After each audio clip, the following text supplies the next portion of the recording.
likayan. Siya bago nga tuig ako siya magbago. Ako ang biyaan ang tanan nga bisyo.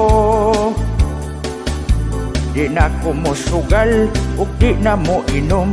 Ang pagpanigarilyo ako ng undangon. Tinuod ba nilo ang akong nadungog. Basin ugwa pa ka nahuwasi sa kahubog. Kay bisan pa man sa imong pangidaron, muhirit pagyud ka sa mga batanon. Tinuod na apo ang akong gisulti. Pagbag-o na ako sa 2023. Di na ko mo patol sa mubuok purol. Kay ang akong junior dili na mo